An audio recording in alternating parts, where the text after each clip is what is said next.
Gee, we're live now. we are live indeed, and I'm glad you noticed that, Greg, because there was one chat when we started off, and you weren't convinced that we were live. So I'm glad to say that the computer's working. Yes, we are live indeed. Hi there, Greg. But ladies first. Hi there, Sarah. Hi. How are you doing? Yeah, I'm good. Apart from being cold, as Greg's just pointed out. Before we go any further, can I just point out that I was really pleased that it was actually you that got in touch with me to say, you'll have to correct me on the sort of official title of medical officer or chief medical officer of both Chief Boo Boo Fixer of both Berwick, and you were also the similar position at Newcastle. I was just a first aider at Newcastle, Right. just helping out for the numbers, basically. Kind of wasn't in any sort of responsibility role. Right. But obviously at Berwick, pretty much wear many hats, I guess, is probably the best way to describe it. Sure. And I would just point out that when it comes to the live chats, we're always keen to speak to people that contact us and say, let's can I come on and tell you a bit about what I do. So that was most welcome. I am going to be throttling the dog very shortly, but before we do, I'd like to introduce, obviously, Greg. What have you done with your? Oh, there it is, the bloody ball. There it is. So, Greg, how is it going? Yeah, it's been a bit of a difficult week this week. Not really whinging about it too much because obviously other people get injured and stuff like that. But to say that I'm in discomfort would be a word that I would use. Sure. It's just been awkward. You can be sitting watching TV, like right now, sitting here, feel absolutely nothing at all, other than the slightest movement or too deep a breath, or a cough or something like that, or a sneeze. I sneezed on Sunday and thought that that's it. This is the end of my life because I felt it coming. I thought this is going to hurt, and it bloody did. Yeah. So, yeah, it's one of those things. I don't actually know what I've done because I've not coughed up any blood or anything like that. I'm not in excruciating pain the whole time. There's no point really going to a hospital, wasting time at the NHS when even if it is broken, there's nothing they can do anyway. Yeah. Just take painkillers and try not lift anything heavy. So that's all I've really done is just watched what I'm doing this week. But have you recovered from the shock of the fact that your dad actually agreed that I can adopt you? Yes. No, I wasn't actually a shock that at all because I did hear him saying, "Oh no money, just have him." So Sarah, you're the first one to discover that now I am officially Greg's dad because Drew has quite happily handed you over. So what do you need in medicine wise? Honestly. Anyway, before we go any further, just in case Alan and one or two others have joined us and weren't sure what happened, did you manage to catch the Speedway of Nations? Because I tried desperately this morning to figure out how to watch it. And apparently it was on Eurosport, but it's certainly not on my Sky TV, and it was on Discovery Plus. But I'm completely bamboozled as to how you watch this. I do know that the last two meetings, I think Friday, Saturday, they are live on Eurosport, aren't they? They are, yeah. I've just watched some of it on Discovery Plus, and yeah, I have to say the crowd was terrible. There's a lot of people saying, was it behind closed doors? Very, very few people there. And actually, I didn't think from the heats that I watched that the racing was particularly entertaining. Sure. I saw a post on Facebook and I can totally agree with this. No disrespect to any nations, any riders or anything like that at all. But let's face it, the semi-finals aren't always that good. Mm-hmm. So a pay-per-view system is for the diehard fans, because that wouldn't have been a good advert for, Wednesday night Speedway. Say there's a pub full of people. Obviously, last night they had the women's football on, which they did very well at. A pub full of people, just in the corner of the Speedway on. People like, oh, my dad used to go to that in the 70s or whatever. Saw it and thought, well, that's shit. Which, it's not a good advert. So I think the pay-per-view was a good thing for Speedway, because it only had the die-hard fans who were watching it, like us and Paul, who couldn't find it because he's a fossil. Okay, son. Sorry, Dad. Okay. Let's go back then to last Thursday, when things took a real upturn for the Bandits. You were in the pits at Redcar. What happened at Redcar on last Thursday night? Yeah, it was a great meeting. It was good to see our very own Leon Flint lifting the under-19s, British under-19s trophy. It was a good, solid performance from him. Never put a foot wrong all night. Was laughing, joking, smiling, and just going through the meeting, and did what he does best. And yeah, he won it. Came out on top at the end, which is great. Sure. And Sarah, you were there. You actually got a mention of the MC, who said, "Oh, there's definitely Berwick fans because Sarah's here." Yeah, I'm there. I'm usually there every Friday because it's the one track that's closest to me where I can actually go and not work and actually enjoy the racing. So yeah, I'm there quite often at Redcar, and I do like the racing there. And it was a really good meeting, and Leon was untouchable. Yeah, I mean, Leon's races aside, the other kids I thought served up some great entertainment. Greg, it seemed to me that Leon was going very wide on a lot of his heats, but in actual fact, the most of the overtaking was done by cutting up the inside. Yeah, that's the thing with Redcar. It's you look at it and think big blast round the outside is the best way and the quickest way to go. But the inside's always got a bit, it doesn't dry out throughout the night, whereas the outside can, and the grip disappears. But if you get your wheels in line quick enough, coming off either turn 2 or turn 4, there is always that bit of moisture in the ground, and it will launch you. So it was, there was a lot of riders there, which is good because, obviously it was the under-19s. It wasn't just riding the same line all night. These lads were, they were all over the place trying different things, and it's great to see because they're thinking for themselves. They're not just following other riders, which can sometimes happen in with the younger boys. But everybody was out there and giving it their all. It was good to see. I was just going to say, I think that rerun, the race off for second and third, I think it was. That was shaping up to be a fantastic race. And I think, it was very exciting up until the point Nathan Albert fell off. And I was actually a bit gutted he fell off because it was, Harry was in front, Nathan was in front. I think it was it Joe? Was it Sam or Joe? I can't remember who the third person I think was it Sam? Yeah, it was Sam. And it was anyone's. Mm-hmm. No, exactly. I mean, Nathan fell off. A race like that, you could just tell that, some boys might not really be that arsed about a podium position, but at the end of the day, you put the helmet on, you just want to go out and race. And I think I'm right in saying all three lads ride for the same club, so they've got that trust with each other as well, which is a nice thing. But no, they really did throw the bikes at each other. It was very entertaining. And hats off to Harry McGurk. I saw him in the pits having his boot taken off, and his boot was not in a good way after that little collision that they had with each other, with him and Nathan had in a previous heat. I still do not know how them bikes never tangled together and went straight on through the fence, because that was looking like it was going to be one of them, meetings over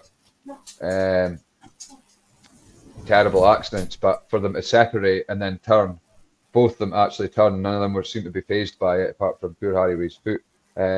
You know, take my hat off to them for that because it was fantastic. Well, yeah, it was announced, wasn't it, that to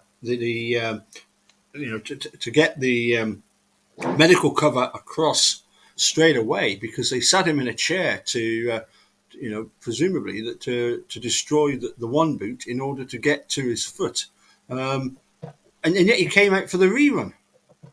Yeah. Well, for the Yeah. third place, and it was amazing. I couldn't believe it because we were all thinking, well, he must be away in the ambulance. And in fair credit to Redcar, they did have the two ambulances there, didn't they?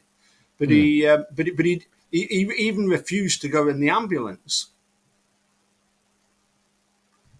Well, sometimes if there's a chance that you could still take part in that meeting, Yep. there are times where you're just like, I'm all right, I'm fine. The adrenaline, especially in that sport, the adrenaline is the best painkiller in the world. It will keep you going. So let's move on then. We'll get this done and over with pretty quickly, and then we'll move on to the main subject. Friday night at Armadale for the Bandits. I thought to hold them with what was it to 12 points was a pretty good effort. Your thoughts, Sarah, first? Did you make the meeting, Sarah? No. We did have that discussion on Thursday night, didn't we? If you were going to Yeah. go or not. And I says, I'll just go. I was trying to tell us to sack work off early and go, but unfortunately I was on duty, so I couldn't. I think Armadale's always one of those tracks for Berwick where we struggle there. We always have. And I know when I was there earlier in the year, and I think there was only 10-point difference, we did really well. And I think it's just one of those tracks that, I mean, obviously I'm not a track specialist. I don't know much about the tracks or things like that, but I just feel like it's a really difficult track. That's what it seems like as a fan. And I think Berwick did well with the 12-point. I think we've gone there and suffered a lot worse than that over the years. And I think both times they've been there this year, they've come away with, a point score that isn't to be ashamed of, really, I think. Not at all, because when you look at it in that respect, that Berwick's not had many victories apart from the one at Oxford, the away win at Oxford. Berwick's not had that many victories at home or on the road this season, and I don't think anybody would argue with the fact that I would say that the number 1, number 5 at Armadale are the two best in the league. If you were going to try and point out who's the top 2 riders in any team in the championship at the moment, and it's Pickering and Masters, they're brilliant. So yeah, what was it, 12 points? Maybe I think it was some of the riders that were going there. It's probably not their favourite place in the world, and Edinburgh is a bloody strong team. So no, I don't think they can. There was no disgrace in what they done there at all. No, I just thought that it's a bit. It wouldn't be very fair of us to moan about the fact that Berwick is a big fast track and Armadale is a small tight technical track, when we used to enjoy seeing Berwick hammer people around Berrington Lough. But it's ultimately it's from the point of view of Speedway. I would say that what is it that makes a good meeting? As I posted somewhere earlier in the week, is it, the fastest times? Is it the number of passes? Is it, track records? Is it, fisticuffs between riders? Is it thrills and spills? No. The thing that really makes a speedway meeting a great race is if you've got 4 evenly matched riders, so that you don't end up with 4 riders 20 yards apart just going round in a circle. And I thought from that point of view there were certainly some great racing both at Armadale and at Berwick. And the Bandits, just lost out by 2 points, but fair play to Edinburgh. They came and they got what they wanted. They've got a very strong top two.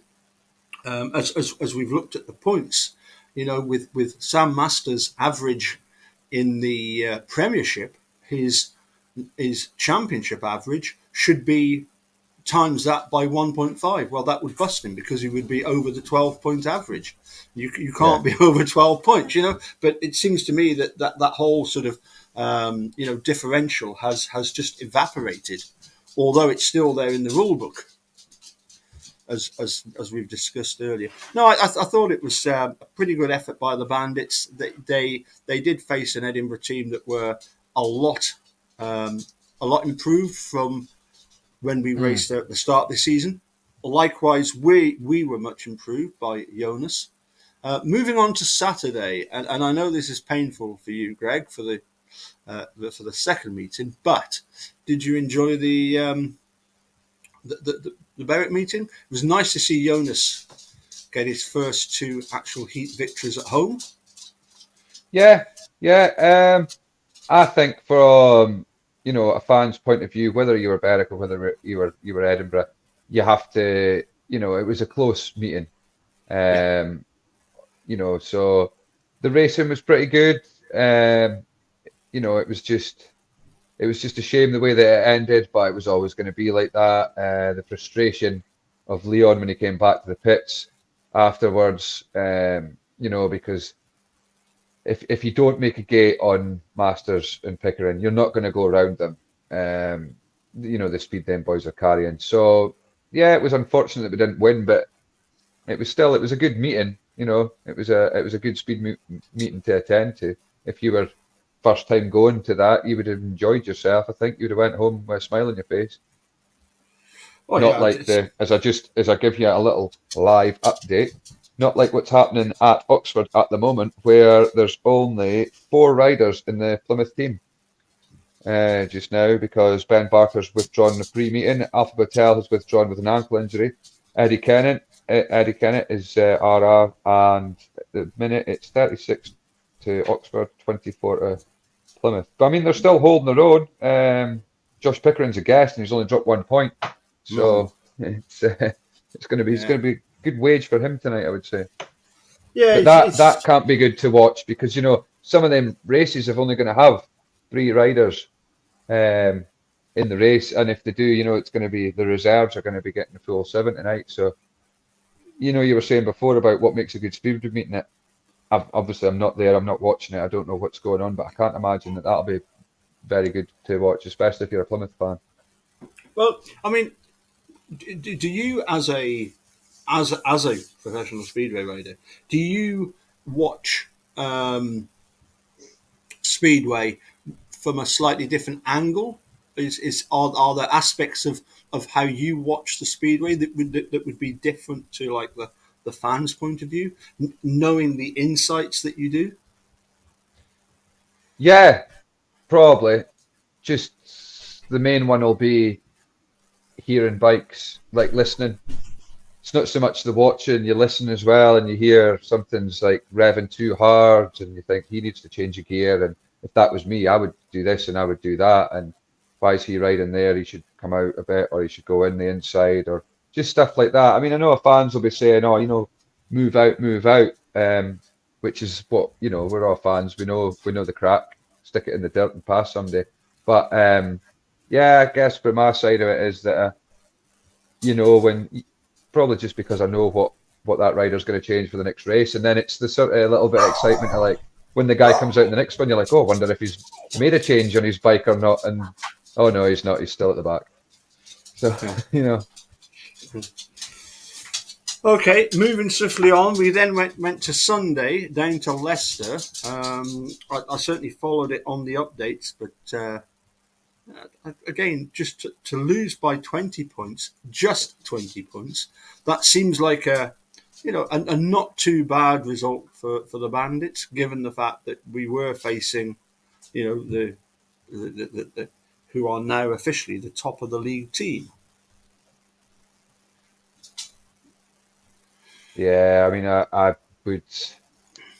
20 points. It's still a hell of a defeat. I know they're top of the league, and fair enough. The track is. I've ridden there this year. I'm gonna have to be going back there this year, and the track's not nice. No. It's hellish bad, and Stuart Dixon will say that the riders don't want it to change. The riders are quite happy because they know where every single bump is on that track. They know how to use it to their advantage, and even in the National League, the young lads, they're all dialed in with it. They know where all the bumps are. They can ride it well. So yeah, you're going there and you can set your bike up to what you want, but after a little while of riding that place, your arms get sore because you're just constantly fighting with the thing. It's a tricky little track, and it shouldn't be. It should be amazing, but it's shite. Anyway, we've jumped a notch. Obviously, we had Berwick Bullets against Leicester in the second leg of the Knockout Cup, and I believe, Sarah, you had a little bit of business to attend to towards the end of the meeting. We did, yes. Yeah, can you explain? Well, first of all, here's an interesting thing. I was looking up the is Greg, is it Speedway Control Board that's got the rule book? Have I Yeah, got that right? Yeah, yeah. Okay. So I was looking through the whole PDF of like 190 odd pages. I wanted to find the differential, and then obviously you mentioned about the fact that you weren't allowed to put your GoPro on your helmet, which was a yeah, bit of a pain in the butt. But never mind. I mean, other people are allowed to put it on their top of the helmet. You came up with a novel idea, but they didn't like it. That's okay. But one of the things that they do in that document is they have a picture of a speedway track, sorry, and they show where the three people with flags need to be mm, at each end, and the medical needs to be. Is it two at one end and two at the other? Is that right, Sarah? Yeah. And I'm just wondering if given the fact that you've got a track as small as Plymouth and as big as Berwick, is that sufficient to have, when it's Berwick, to have just two at either end? We're very lucky at Berwick, so Berwick's a little bit unique. There's not many tracks like us in terms of medical cover. A lot of tracks in the country hire in their full cover. Berwick, we still heavily rely on volunteers, so Right. we do use Rapid Reaction, who come in every week and provide the ambulance and a paramedic and 4 staff, I think it is. Right. Then we have a team of volunteers, myself included, who come every week. And obviously, so we're quite lucky at Berwick because we always have a lot more than the minimum. But I have been to other tracks as a spectator where accidents have happened and the medical cover just hasn't been enough. Mm-hmm. Yeah. Yeah. It's.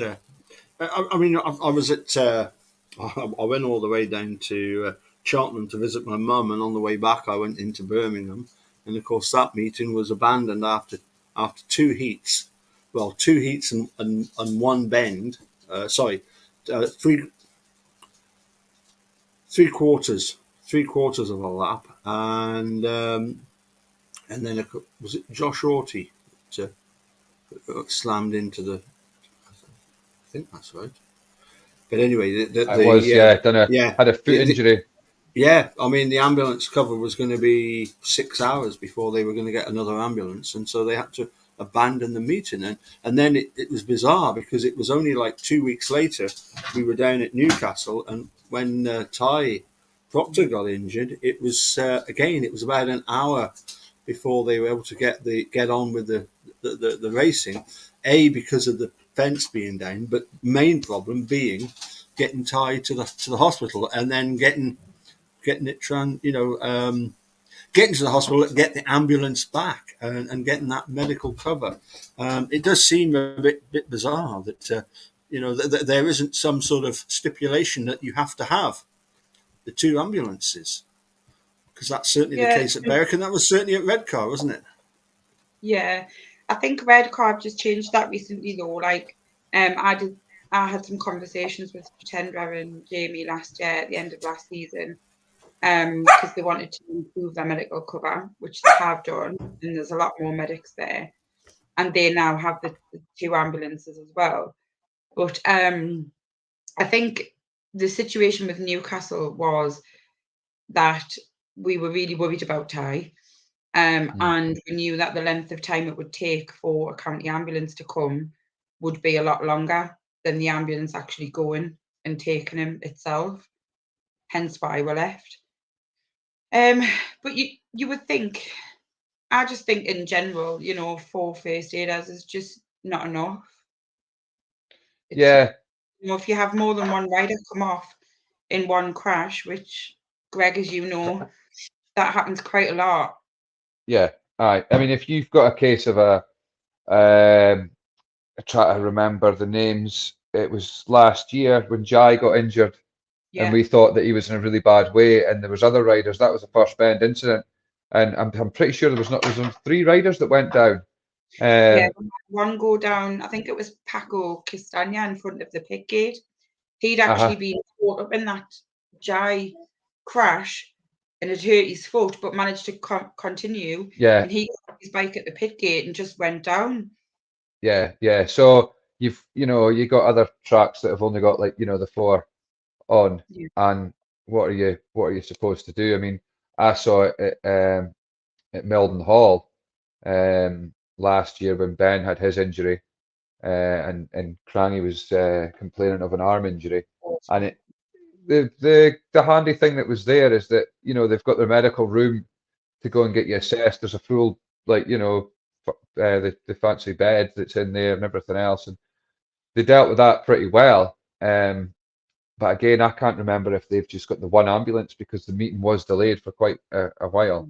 Um, I think having the two there, yeah, one it's safety, and the other side of it is that you've got you can get the meeting up and running because yeah, you're thinking about riders' welfare, but at the same time you've got paying fans there that they're quite happy to see the riders gotten up off the track, walked away, not in a stretcher or anything like that, just even walk away. But if the ambulance staff are still having to treat that rider, the Yeah. meeting can't go on, and that's when you start getting, fair enough. If I was there myself, yeah, that's fine. I just sit and wait if I was in the crowd. But if I've got my kids who are 4 and 2, you can't, there's only so much. There's only so many selfies you can get with Buddy the Bandit to keep them entertained. Yeah, well, that's why we went for the 2 ambulances and 2 paramedics at Berwick. Because the other factor we've got at Berwick is the nearest hospital is over an hour away. Yeah. So, we needed to make sure that we had enough cover that if anything happened, we were able to send one ambulance away and continue with the meeting if it was appropriate, but also to be able to have that double cover so that, if there was a lengthy delay for a county ambulance to hand over, then the meeting Yeah. could still continue. Sorry, that's the wee dog sorted out, and the big one in the back of the car where they will wait until I'm ready to take them for their last constitutional. But Sarah, I wanted to ask you specifically about Greg's crash because it was an excellent article by James Black, Mythman, in the latest Berwick. Should we call it a blog? It's called the Dirt Extra. I'm sure everybody's familiar with it. But Yeah. he pointed out that everybody says Speedway isn't as good as it used to be, but when it came to Greg's crash, you hit is a polyfoam fence. What's actually inside that Foam, isn't it? that Is it foam? Yeah, it's foam. Yeah, it's So foam. is it like a bean bag? No, it's Like hard. it's hard It's foam. really hard. Yeah. And Greg, you must have realised that, you know, although you're hitting foam, it's still going to be quite hard. Yeah, yeah. It was. It's a good fence. The main thing that's good about it is I've done things on that fence that I wouldn't have got away with an air fence. So I've actually I've two-wheeled into it and rode round it, which you don't often get away with on an air fence because it draws you in, because it's Mhm. obviously there's a gap underneath and it will pull you underneath. I'm lucky that I have bounced off it before. The back wheels hit it and it's not drawn me in. It's just Mhm. launched me back. Not deliberately at all, but it's just been I know I'm going to get away with it at Berwick. And you don't get stuck underneath it. You don't go, it doesn't come off, and you and the bike go in, which sometimes the bike will do you more damage than anything Yeah. else. But But it's got a bit of, it's yeah. not got much give in it when you hit it at a No. fair speed. Yeah. But Sarah, given the fact that, you know, it was this polyfoam fence that Greg hit, had it not been there, would we be visiting him tonight in a hospital somewhere rather than chatting to him live? I mean, potentially, you know, some of the crashes we've had at Berwick have been quite bad, you know, and had we not had that fence, it could have been a completely different story. And I Mm. think, you know, as Greg's pointed out, I think personally it is better than the air fence, because the amount of riders you see going under those air fences and still hitting the fences behind them, Mm. um, you know, it's quite scary how many actually do lift and how much they lift. I think Yeah, one if of the the bike takes it up and you Mm. just shoot underneath it, you've not got anything to give. So yeah, yeah, I think for me the biggest one that springs to mind, which was an accident before we had the foam fence, from what I vaguely remember, was Alex Edberg's, Oh yeah. when he came off that fourth bend and went through the wooden boards Mm. and hit the breeze block wall behind. And I mean, he was really badly injured. And you know, I think, to be fair, I think the air fences and the foam fences are a godsend. The amount of lives that I think they have saved, and you know, the level of injuries that riders have got away with, I think. Sure. I mean, as a medical person, you know, I suppose the question would be the psychology of speedway riders, but you know, it's a dangerous sport. I mean, you know, your thoughts on these guys going out and doing this? You know, the chances of injury are quite good, if you like. You know, if good is the right term. I mean, you know, there will be some people, dare I say it, that would say it's too dangerous, and yet you're a volunteer that's happy to go along because you like speedway. You know, because you can accept the fact that it's gets in for it. nothing. Is that all right? No, Me, if I I was not alluding to that at all. that if doing my job and getting in for now, I think I'd rather pay sometimes. No, but all joking aside, like, I do it because Speedway's been a big part of my life. So Yeah, I went from a toddler with my dad to yeah, Newcastle. I spent a lot of my years at Newcastle on the wrong side of the fence, so not on the spectator side. The 80s, I was a mascot there. As I got older, I was a start girl there. Don't ever, oh, well, I won't. Don't ever tell any. But yeah, and then Berwick's always hold on been a sec. such Hold on a a sec. Can I just make a note of that? You were a start girl. What year was that? We'll try and find the video. no, don't. Please don't. Don't speak to Graham McLeavy either, because I'm sure he's got a video somewhere. I'm sure he has. I'm sure he has. I'm Um, just waiting for the years. I'm not telling you. No, but all joking aside, like, Speedway is a Sure. big part of my life, and it's, you know, it's kept us out of trouble as a teenager, and um I've been around it a long time, and I've made some friends for life. And doing what I do makes me feel like I'm giving something back to a sport that's given me so much as a child.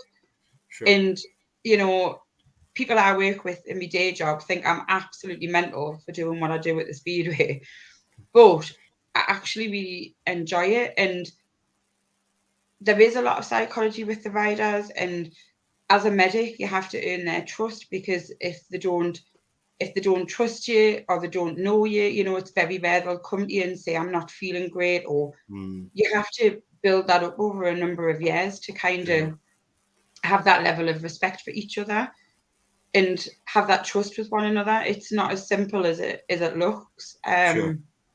But also the psychology for us as medics, it's really hard. It's a really tough job. I mean, you know, I've got a lot of friends in Speedway, a lot of riders who are friends, and you know, it's not just the lads from Berwick and the Bullets and the Bandits, it's lads all over the country that race for different teams. And it's really hard sometimes seeing your friends lying on a track really badly injured. You've just got to kind of forget about it. You've got to forget that you know them, and you've got to forget they're your friends, and you've got to just concentrate on making sure they're all right. But you know, sometimes it's easier said than done, and there has been times, probably, I mean, I've been doing the first aid stuff for 14 years now, so it's a long time. But when I first started, we had a horrific crash at Berwick, and I remember getting in my car. I was absolutely fine at the Speedway, did my job, completely forgot about it, got in my car, driving down that A1. I was just sobbing because I didn't know if he was okay. I didn't know if he was going to, you know, pull through. And it's really, really tough. And I can't imagine what it must be like for those lads getting on that bike, you know, and you know, we hear it all the time in the pits with the lads and the conversations, and you know, and trying to G each other up. But psychologically, it's got to be a big ask to put yourselves through that when you know the risk. Yeah. I remember a particularly bad crash, and it was probably Berwick versus Newcastle, but it might have been somebody else that Richard Ewell was. Another team that Richard Ewell was racing for, but it was Scott Smith, that on the third bend, he just slid off the bike. It seemed very innocuous, but as the bike hit the boards, the handlebar rebounded into his helmet and smashed his jaw up really badly. And when the medics got there, there was all this blood, you know, and he was in hospital for a fair few days. And I remember exactly what you were saying. Coming away from that meeting, thinking, I hope Scott Smith's okay, you know, you know, because it was a case of, you know, he obviously had to go in the ambulance, and there was that once again that lengthy delay, and you knew something was wrong. Not that we knew what was wrong, and I suppose that's one of the other problems, isn't it? Is the fact that you can't always tell, as even as a medical officer at the track, what's the actual problem. But yeah, I get the fact that it can be quite traumatic. But then you also get the other side of it, which is apparently you've got the likes of Greg Blair lying on the track, but he's but what's he actually saying? What's he actually saying to everybody? I think the first thing you said to me, Greg, was, "Where's Scott?" Yeah. And then the second thing you said when Scott was there, correct us if I'm wrong, was, I don't know how many times I'd get away with that or something. No, what had happened was that an earlier race, when I was chasing Dan Thompson, I hit the dirt and coming out the second bend, and the bike launched with me, and I just got it down, and I managed to like work it and get it back down. And when I went back to the pitch, Scott came over, and he was like, "Aye, bunny lad, you only get away with that a few times in Speedway," and I was like, "I'll get away with it all the time," and he says, "No, just once a night." And then when Scott came over to us when I was lying on the floor, I went, "You're fucking right, Scott. You only get away with that once a night." which I mean, is very true. it's almost comical, isn't it, that you're even though you smashed yourself against the polyfoam fence, and you've at the very least you have seriously winded yourself, and more likely very very badly bruised ribs, Yeah. and yet you can almost see the funny side of it. You'd be surprised how many riders are in the back of the ambulance cracking jokes, and Yeah. I mean, obviously that's not to take away from the seriousness of obviously Yeah, what crashes can be. but in their mind, is that what they're doing? They're just it's I just think it's a coping mechanism. I think it's a way of coping with it and yeah. trying to block out the pain. And obviously, like Greg said earlier, they have adrenaline 9 times out of 10 that, when they've just come off their bike, their adrenaline's still pumping. They can't kind of feel the full extent of their injuries because, like Greg said, it's the best painkiller in the world. Mm. And sometimes it's quite often later on, they'll maybe go off and say, "Oh, I'm absolutely fine." And then maybe 1 or 2 heats later, they're knocking on the side of the ambulance door saying, "I'm not right," So Sure. Yeah, it's a difficult one because the adrenaline, one, it being so good, like you're saying, but two, when it does wear off, oh yeah, bugger. Like that's when you do start getting the pain, and like that accident that happened with me in Heat 13. I just said at that point, I don't know if you remember, it was like, right, just get me off this track and let's just get this meeting going because I knew that we were close on the curfew. Wow. So I was like, let's just get away and get this meeting going because there's no point me lying there when I could do it in the pits and we can get the bikes out. So yeah, curfew was close. So let's just finish this inside. Went away in, and then I don't know who it was that was like poking me. I had my undersuit lifted up and I was getting poked in the side, and it was bloody sore. really? And he was poking us away. And then another crash happened, and he went, "Oh bloody hell!" And I said, "I'll tell you what, just deal with that because I'm actually all right. I'm fine." And then as I turned round, I think my dad's looking, and I had a face. I was like, and I just went away back and sat down. And he says, "Are you all right?" And I went, "Oh no, really, but like the guy poking us in the ribs was, I know he was doing his checks to make sure that there was nothing, whatever going on." But I knew that I wasn't that bad, and I just thought, "Oh, bugger this, because this is just painful." My granny's just phoned us when my headset went off. What does Granny want? Yeah, Granny Mary. Granny Mary, bless her. All right. Sorry. So you didn't answer her. No. Well, we better not keep you too long. We covered obviously Sunday, Monday night. I must admit that you've got all these doom and gloom merchants saying it's another nail in Speedway's coffin. I There's been plenty thoroughly enjoyed. nails in the past few years, I isn't was there? going to say I thoroughly enjoyed Monday night's meeting. It was great to see Edinburgh versus Edinburgh, Masters versus Pickering. But obviously, you throw into the mix there. You've got Leicester v Poole. You've got Poole. You've got Berwick. You've got Redcar. I thought it was a great advert for Speedway. I thoroughly enjoyed it, and I mean I know for a fact that James and Marty they hold Sam Ermolenko up there as one of the finest commentators they've ever heard. No. Sorry, I was waiting for Sarah to go there. I didn't watch it. Did you not watch it? No. Oh, No. it's brilliant. I watched it, and I don't actually see where this thing was that the meeting was bad. No. I can maybe, I don't know if it was because the fact that Leon was riding it and he was, Leon started off pretty bad. He had to jump out and do heat 1, and then heat 2, and he got 2 lasts, and you saw him coming out for his third ride, and he was absolutely covered head to toe in shale. But maybe the fact that it's because Leon was riding that I was taking an interest in what he was doing and not necessarily the rest of the meeting. But I still, I still thought it was good. Wolverhampton's a great track to watch because it's it's a technical track. It's not a flat out kind of place. There's a lot of skill going on there around that. I'm not saying that a bigger track there's no skill, but there's a lot of throttle control, and it's good to watch. He's disappeared. He's gone.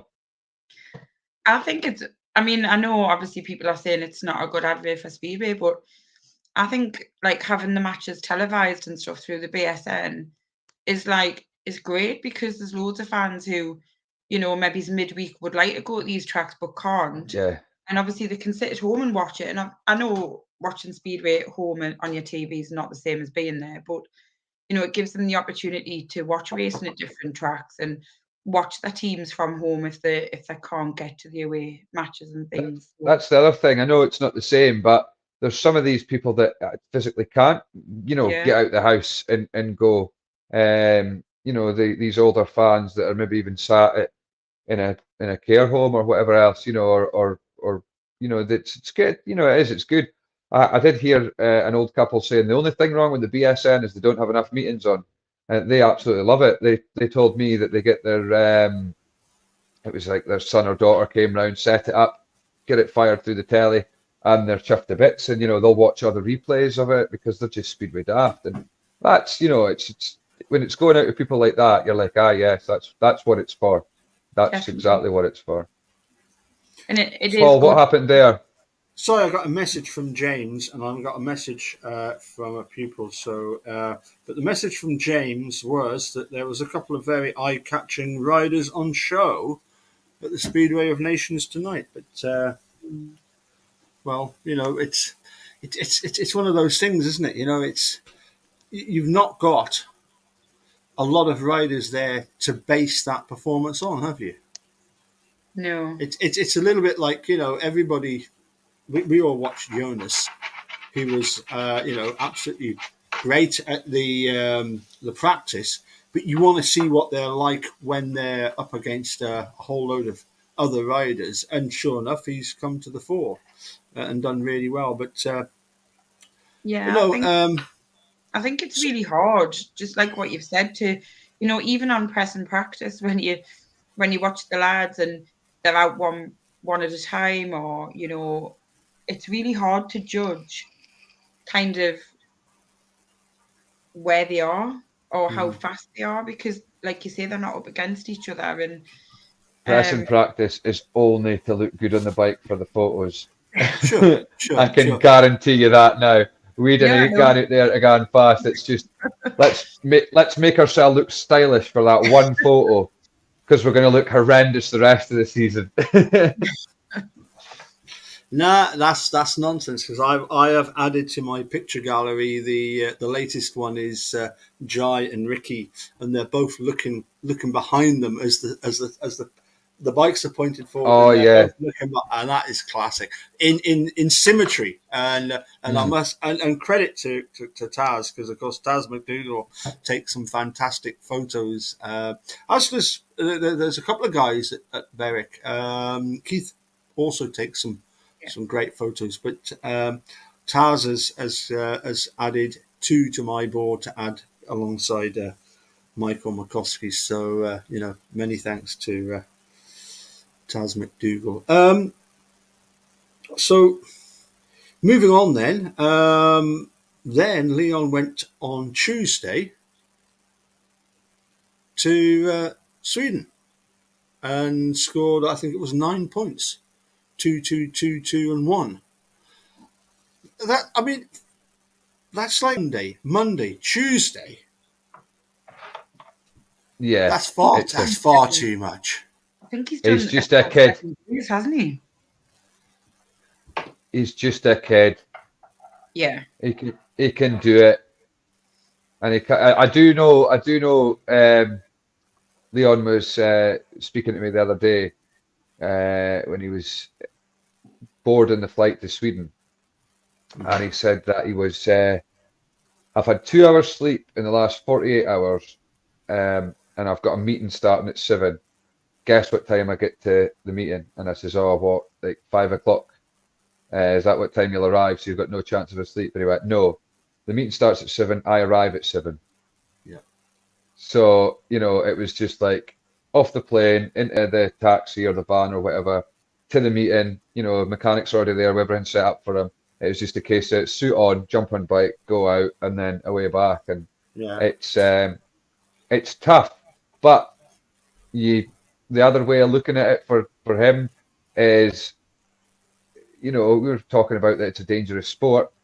It could all be gone like that. You know what I mean? It could just be stopped. Not saying the fact, you know, it's not something terrible like a wheelchair or anything like that. Just an injury where he couldn't ride again. You know, if he had a bad hand or whatever, something like that, the whole thing could stop. And you see that happening to riders. You know, Mark Laram when he wasn't ready to finish when he got his injury, but it put an end to it for him. So yeah, you just have to enjoy it and embrace it, because it's not you don't retire from it. Well, you know, apart from Greg Hancock and Nicky Pedersen, who's aiming to come back in March. Yeah.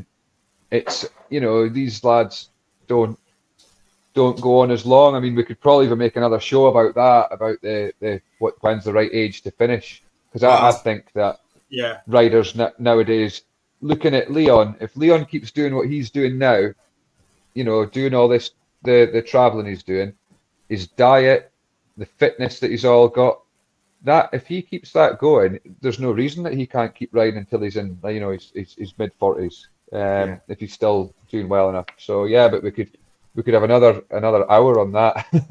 Well, I mean, we've only got to look at Theo. I mean, he's got you know, not only is he past 40, you know, he's got his own racing to think about, and obviously Aces, and he doesn't seem to be slowing down at all, does he? No, it's in the blood, in it. Just keep going. Yeah. Just keep going.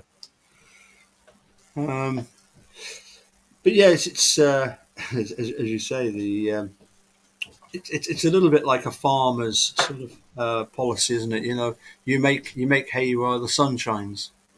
Exactly that. Yeah. You know, and you know, if it's going to be taken away from you, then you know you might as well have given it your best shot and taken every opportunity you possibly could.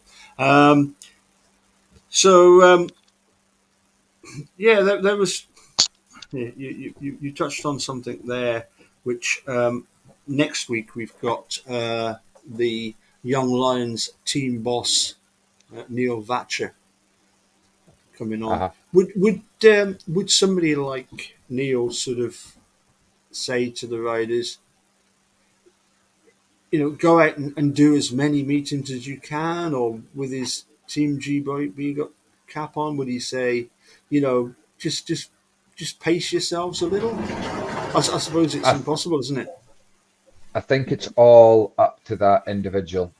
Sure. If you want to ride every day, then you ride every day. If you want to ride once a week, then you do. You know, like I don't want to ride once a week, but I'm kind of stuck at that at the minute where I only am.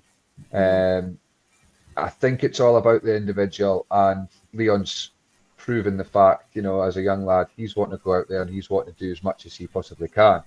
Then you get other riders who'll, you know, around about the same age bracket as him, that will complain about things, complain about this and complain about that, when instead of it should just be like, just shut up and get on with it. You know, you know, you go to a track, people, I hear a lot of young lads now that will come in, Sarah, you'll hear it as well with your involvement in the pits, that you'll hear boys coming in and complaining that the track's a mess and this and that and everyone else, or the track's too wet or the track's too slick.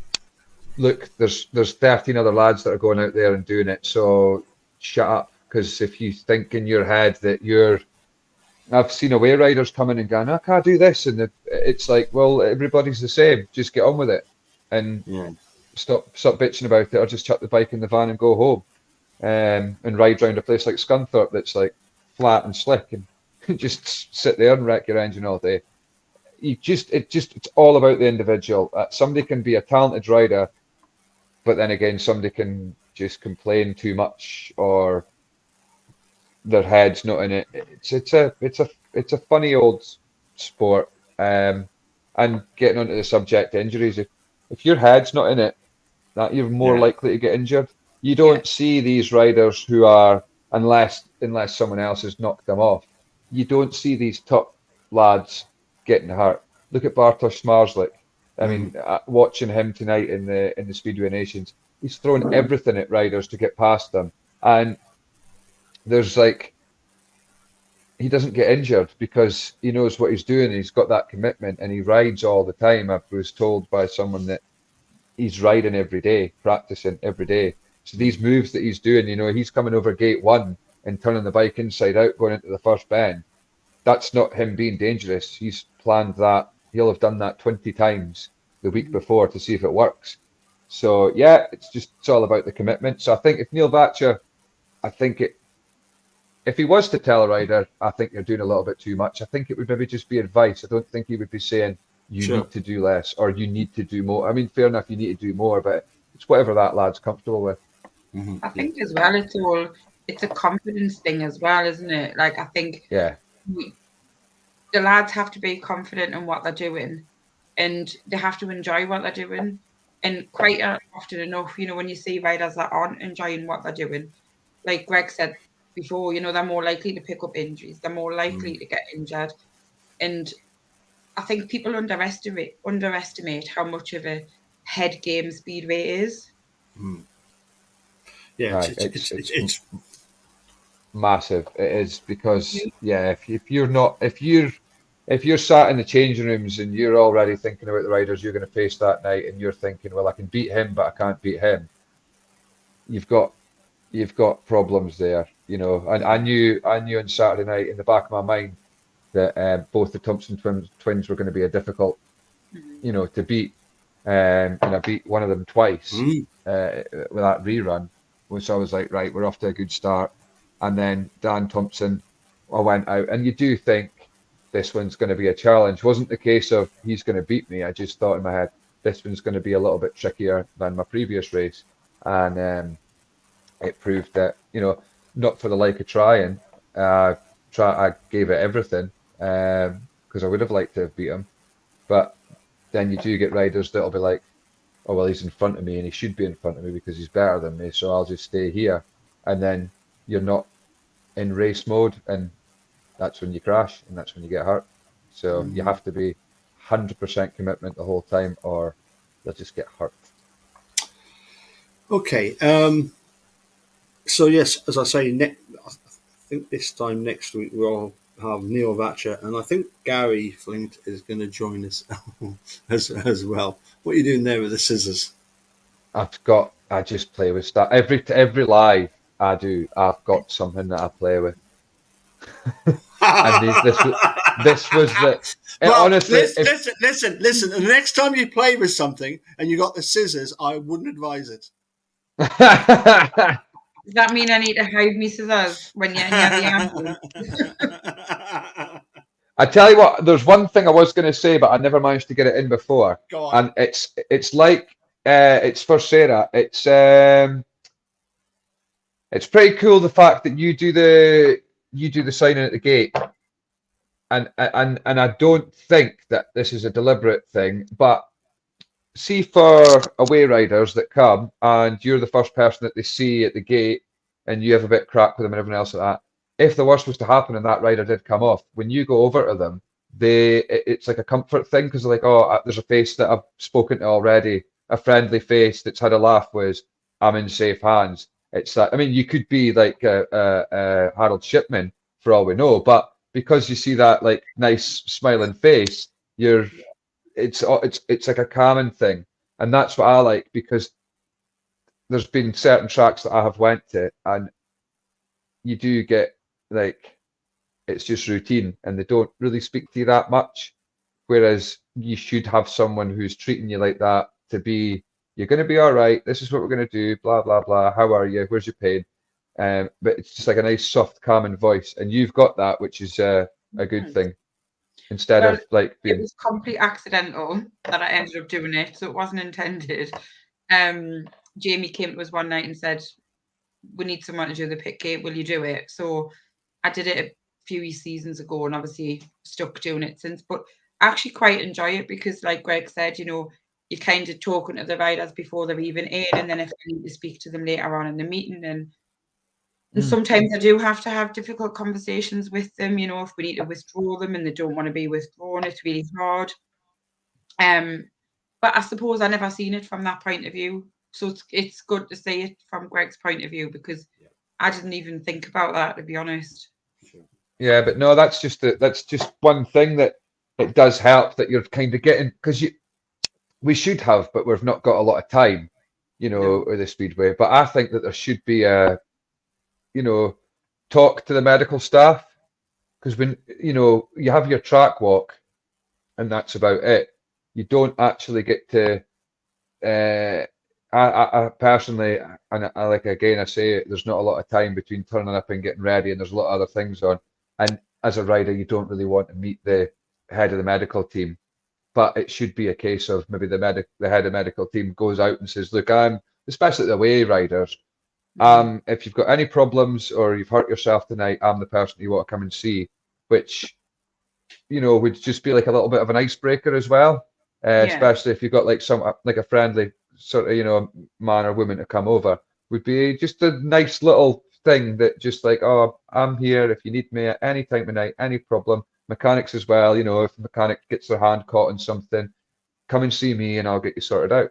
Just another little idea of, you know, would be worth I'll doing. take it on board and maybe try it out for a couple of meetings and see how it goes. And if the away riders are kind of welcoming of that, then fair enough. Even if it was just a team manager. I mean, I don't really like to go and speak to the riders before a meeting, especially when they're in that pit bay and that kind of, because for me, I can tell that they're getting into that headspace, and I don't really like to distract them, because you know, that's their routine of what they do before a meeting. But I mean, certainly even you know, maybe it's just speaking to the team manager As they come in for the track walk, just say hi. Look at me with I have scissors in my pocket. Greg, stop it. You know, I have to say though, the meeting that'll always stick with me was that Mildenhall meeting. I went to Mildenhall to support the Bullets, and being a medic at Berwick and doing what I do, it's really hard to sit on the sidelines when your team's racing, and your riders that you know every week you have good banter with. It's really hard to sit back and watch those lads get injured and not be able to do anything about it. And obviously that Mildenhall meeting, you know, me and Greg had quite an emotional conversation, didn't we? Sat on the steps while Ben and Luke were being treated and stuff, and it's really hard, you know, to watch the lads be injured and not be able to be there. And I think it was because nothing like that had happened in that team. You know, we were that tight, and they were that, you know, we still are. We were such a close-knit team. And then when that happened, I came back off the track after seeing Ben, and I was upset about it, and I was, you know, it was quite a shock to see.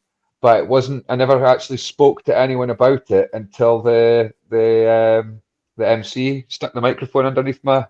We're with Greg Blair, and he just went, and my voice started breaking and everything on the mic, and I thought I'm gonna have to go because I'm gonna burst into tears on the mic. And it wasn't because that was a league title lost for us. It was just the fact of seeing your mates in agony was horrendous, and seeing the extent of Ben's injuries, like there was. I remember looking around and seeing Kyle, and Kyle went from pink to green pretty fast, and he took off because he couldn't handle that kind of thing. But no, it was awful. And the other thing, just to mark on that how close we were. Ben left Mildenhall, went back to Middlesbrough to the James Cook to get his treatment, and he came back down for the Kent meeting, where it was a high chance that meeting was going to get rained off. Looking at the forecast, it was terrible. Ben still came all the way down there, knowing that it wasn't like he was coming down to celebrate a league win, because it wasn't going to happen. He still came down to support the boys because he had been at every, you know, obviously riding in all the meetings. He'd been there with us all, and hats off them for that, for traveling all that way just to watch. Yeah, I think that's a good thing about the Bullets is the team spirit between the lads and the Bullets is just like amazing. You all get on so well. You know, you have a really strong team, and I think not only does it show on track, but it also shows when you're in the pits, like the camaraderie. Can't even say it. Camaraderie. Yeah, that. I can't even say it. Camaraderie, yes. Well, I'm glad I'm not the only one. But yeah, you know, that between the lads and, you know, that they're helping each other out. If they need a bike, the bike's ready. If they win, they're all out on the track, the same as the Bandits. And that's what it's all about, isn't it? It's all about teamwork and, you know, and being there for each other. And it's the same with us and the medics, you know. We're there for the lads. And, you know, I just want to say to Greg and all of the Bullets and the Bandits, you know, even if you need to just come and yell and shout at somebody, you know, and let off a bit of steam, you know, we're there for that as well. You know, if you want to just sit in the ambulance and want somewhere quiet to scream or rant or, you know, whatever, we are there. You know, I know me and the rest of the team, you know, would kind of be happy for you to come and have a rant and, you know. I do actually. I have to say that you have said that is another little thing that I do is that when I've had a shit ride, I will come down to the ambulance just to cheer up a bit, just to have a bit of crack because you're not there to tell. Like the pits can be a great place, but it can be a bad place at the same time where sometimes there's too many people putting their bit. You should have done this and you should have done that. You should have done this, and I'm kind of just like, right, no, and then I'll end up. You know, we were having a chat about me selling feet pictures the other week online. I might as well sell photos of my feet because I'll be making more money than doing this. But you know, it's just a little thing like that. It's good. Come here. Where's Paul went now? I have no idea. He's went off to get his dog again, I think. But no, it's good. I mean, who is it this week? Glasgow, isn't it? Glasgow, yeah. So that'll be that's usually quite a tasty meeting, isn't it? Yeah, it's usually always a good meeting, Glasgow. Plenty of travelling fans as well. Yeah, they always bring coaches, don't they? So the away support's usually pretty good from Glasgow. Aye, so it's going to be a good. It'll be packed out, and I do know that the Bullets are going to be having a sort of little showcase thing at the end of the night as well, which is something to look forward to. Yeah, but I don't know where Paul's went. I don't know if he's wanting to finish up on something else. But I don't know. Should we just? We're an hour and 8 minutes in. That's a young Paul in that photo there. Oh, he's back again. He's back. we were just gonna wrap up there, Paul. We're just saying it's Glasgow and Saturday. It's always a good meeting. They always bring a lot of travelling support. So yeah. But yeah, I mean that's the big one on Saturday. Obviously, is the Berwick versus Glasgow, and let's hope that Jonas's visa has arrived by then. Oh yeah, yeah. Permit, which the club were hoping for, and no criticism of the Berwick management for having signed Jonas and now finding that he's not available to ride. It's just that the situation, the world situation, is such as George explained to us. You know, with all the mayhem in Ukraine, it's taken longer to process. Let's hope that's the case. But yeah, looking forward to obviously Speedway of Nations. I don't know about you, Greg and Sarah. I watched last year's. I thought Poland, they should have won it, could have won it, but they bottled it. Bottled it, and we were there to say thank you very much. We'll take that title. Smarslick which I think Magic. I think it's well earned because we did lose out to Russia. And so that way, I think we were world champions when Ty won that against Russia. But we've done it both ways. So you can't say that, oh, well, they never won the gold because Poland won the race.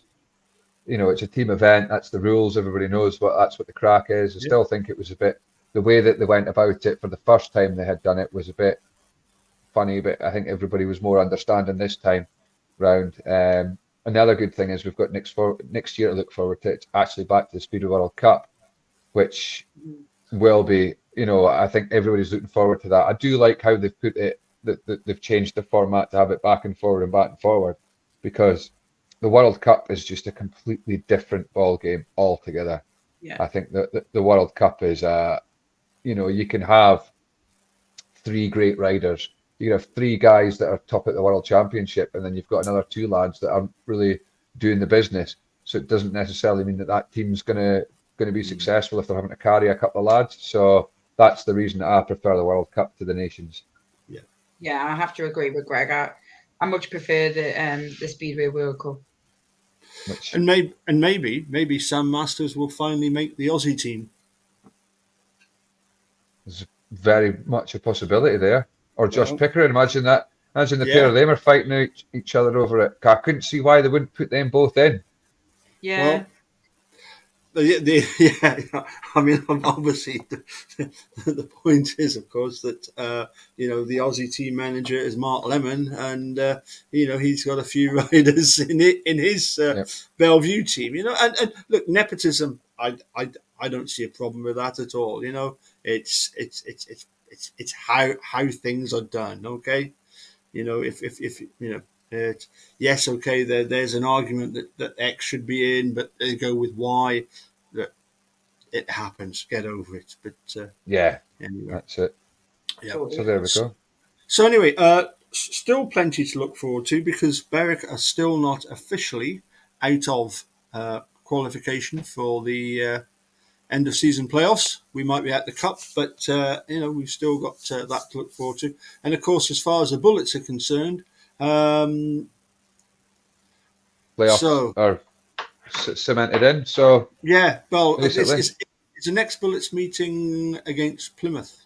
A week on Saturday, and then we're away on the Tuesday, and then our last one's Mildenhall in September, and then the fun begins with the playoffs. Yeah, so the fun begins then. I must admit, Mildenhall, the wheels seem to be falling off their wagon a little bit at the moment. There's a couple of teams that have gone there and won, albeit Leicester and I think Bellevue last week. Yeah, I think, did Edinburgh not give them a chase either? I can't remember. Yeah. But the people are, I have to say, I do know that a lot of people are complaining about the track at Mildenhall and saying that it's bad and everything else like that. All it is that it's just catching out lesser experienced riders, and that's where it's coming from. And Mildenhall's just had a bad run of luck with it. So there's nothing actually that wrong with the track. It's just not being able to ride it correctly. So it would be better if it was about double the size. But yeah, I know what you're saying. So, well, I've got a dog to collect now. Yes. So I'm going to go and do that. And we'll be hoping to see everybody on Saturday. Yeah. Don't think of any time sooner, will it? You'll not see me. I'm gigging. I've got a gig in so yes, you'll not need your tints on the goggles for just before the third bend. I with a hellish shift. Well, I'll see you on Saturday, Sarah, and just a final note for you. I've not seen any tray bake or any kind of cakes or anything this year. What's going on? What's going on? I'm out of touch on last year. I used to make a cake every week. I know. And I made one especially last year for if the Bullets won, he would get a banana cake. So got a banana cake. I know. I tell you what, I'm not busy on Friday at all. I've got no plans. The little one hasn't got football, so I promise I'll make some cakes for Saturday. You are making. You do Rocky Road? There's a challenge for you. You've just said you've got bugger all on Friday. Get some Rocky Roads together. Right. And didn't get any to Jamie Robertson because he'll get in before me and he'll eat it all. Don't worry, I always have to make about 4 batches anyway because I get wrong with my husband and the kids if I make a cake for Speedway and don't make one for the house. So then I have to make one for home, and then I have to make like one for Duns because it'll not last, and then one for night time, and one for the medical lot because I get shouted at if I don't make them one either. They do look like a scary bunch, to be fair. Well, I hope you're charging at least £10 a slice, and You know what it is? I'd make a fortune with the amount of cakes I took up there. yeah. Are they going doing well though? They do. Oh well. Okay. Well, thanks, guys. We'll see you later on. Yeah. No problem. Take care. Ta-ra! Thank you. Bye.